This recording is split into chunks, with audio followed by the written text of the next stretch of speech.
Not too long ago, Dale Check posted an idea for us to spotlight one ship a week here on the channel. So we tossed out a poll on our YouTube community tab and asked which ship we should start with. You guys spoke, we listened, so we're going to start off our ship spotlight with the Amalgam. We'll go over the options to obtain it, how to build it, how the refinery works, and some of its uses as your scoop for rating and beyond. Let's do it.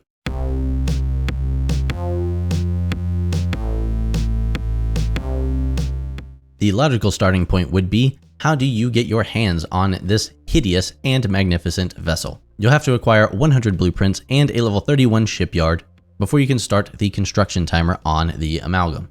You currently have 3 options to pick up those 100 blueprints, and you can mix and match them to suit your needs. The first, of course, is to purchase it through the store in the game for real money.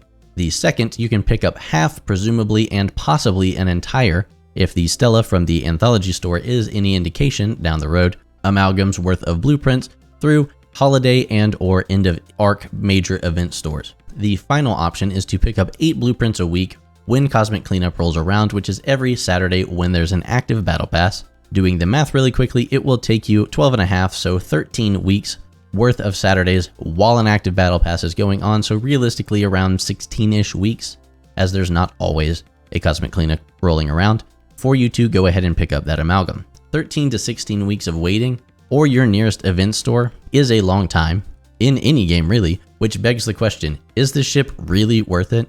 Only you can decide for sure, but this content creator sure thinks so. Here's why. From the moment you first build it, you'll have access to the Amalgam tab in your refinery, though it won't do you any good until you have your first batch of 2 million plundered cargo to exchange there. The good news is that this number is pretty easy to hit, because you'll exchange 100,000 plundered cargo for an exocomp in your refinery tab that gives you a 9,900% increase to plundered cargo with the Amalgam for 1 hour. To get said plundered cargo, you have to blow up Klingon and Romulan supply ships in these systems like Kusrak, Quokor, and Makba in Klingon space, and Rakar, Olas, and Morvani in Romulan space.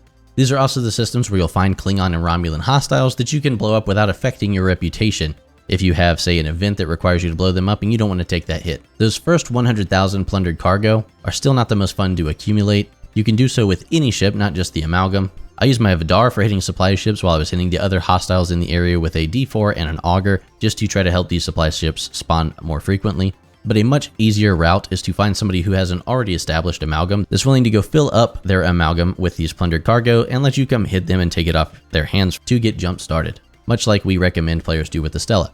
So if you're on server 63, go ahead and reach out to me. If you're on any other server, check in your Galaxy chat or hop on our Discord server. The link will be in the description below, and see if you can network with somebody on your server to help you go ahead and take a little bit easier route. Now that you've got at least 2 million plundered cargo, then we recommend that you stock up quite a bit more. We're ready to head back to that Amalgam tab in the refinery and exchange them for Amalgam Refinery tokens and Amalgam parts, which you'll use to upgrade the Amalgam, much like the Spore Drive components for the USS Discovery, the Charged Nanoprobes for the Vidar, or the frequency modulators for the Franklin.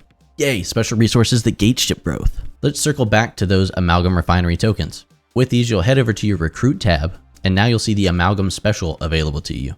Here you'll currently get Honor Guard Wharf Shards, Kapla! Faction Reputation Altering Exocomps, to make locking out and repping up a bit less painful, and ship skin trackers that you'll use to unlock ship refits, projectiles, and the cloak for the Amalgam.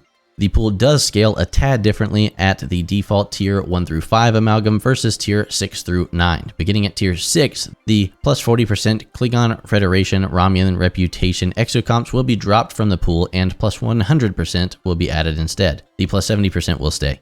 You'll get one more quote-unquote chance of unknown probability of getting ship skin shard trackers times 1080. Thanks again to Sinup for providing his Amalgam Special information for comparison. Now, what do we do with this abomination now that we've built it and stocked up on some plundered cargo to last us for a while? Glad you asked. The most obvious is that you'll put the ship ability and 2-4 Stan or Bator to work and get to raiding, like a lot. The Amalgam is such a good scoop for raiding that I no longer give up and move on to another target when I get caught with my hand in the cookie jar, as was previously the case. You will also leverage the fact that the Amalgam is meant to serve you for a long while and get those warp engines fired up to a factor of a 5, a 6, a 7, 8, and explore early deep space with it. Not only that, but the mining laser on it is actually pretty decent, so feel free to stop and stay a while when you're out there and pick up some grade 4 candy of your favorite flavor.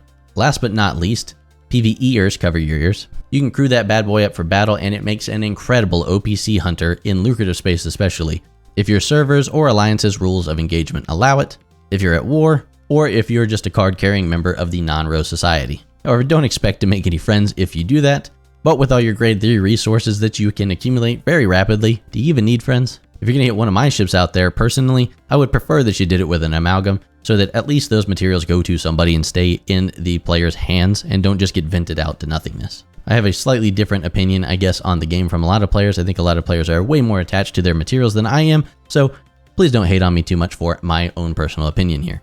So what do you think? Did we neglect to mention anything about the amalgam? Only you guys can prevent the spread of misinformation, so leave a comment down below and help keep the knowledge base of our community pure. Likes are free, so drop one to help us get in front of more Star Trek Fleet Command players and make us feel all warm and fuzzy inside like a tribble. We are pushing for that 1701 subscriber milestone, so please subscribe if you haven't done so already to help us reach that.